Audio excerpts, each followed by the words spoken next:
In a series of blogged accounts uploaded from 2010 to 2012, a man named Cliff R. Howry cataloged all the evidence and information he could find about a creature that he and his friends had encountered during their childhoods. They associate it with the disappearance of other children in the hometown during that time, but cannot determine its motivation or nature.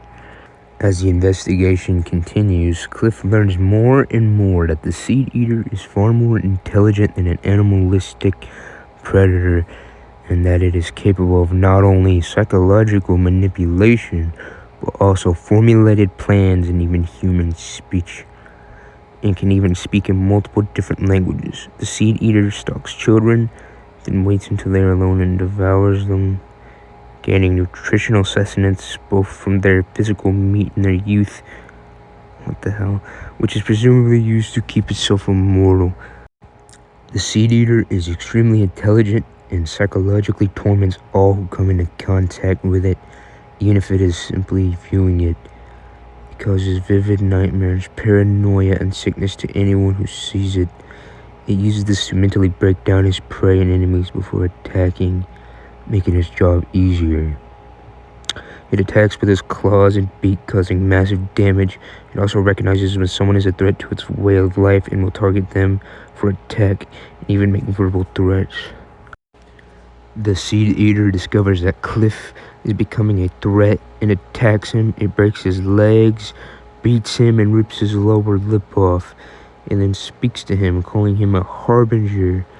However, one of Cliff's friends, who had been following him, attacks the Seed Eater and presumably kills it.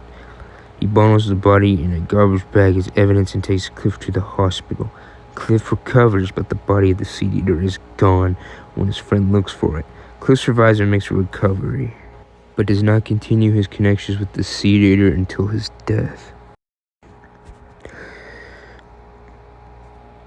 And through the trees, the Seed Eater tracks down another person who is investigating it. However, instead of trying to kill him, the Seed Eater used the man's obsession with it to trick the man into providing for it.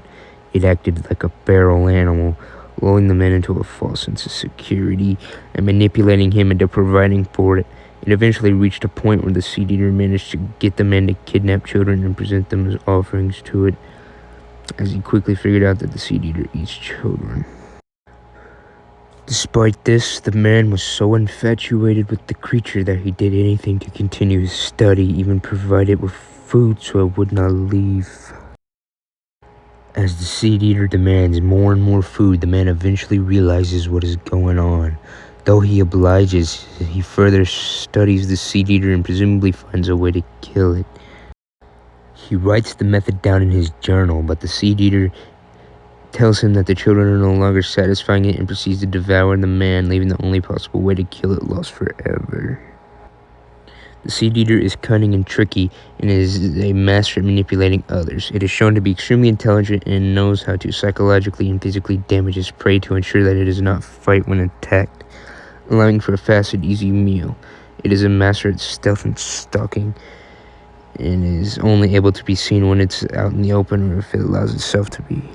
It is also shown to be defensive, as anyone who comes close to discovering how to hurt it or kill it is disposed of before any information can get out. The Seed Eater is described as a tall, muscular, humanoid creature with green coffee skin. It has a thin, dark body with elongated limbs and unclawed digits. Its head and neck areas are covered with a long, dirty black mane. It has a raggy doll-like mask with stitches, with a hole on the upper left side for it to see and another hole in the bottom part for feeding purposes. It hates to have its picture taken, so most visual representations of it are some form of artwork, either from the eyewitnesses, investigators, or followers.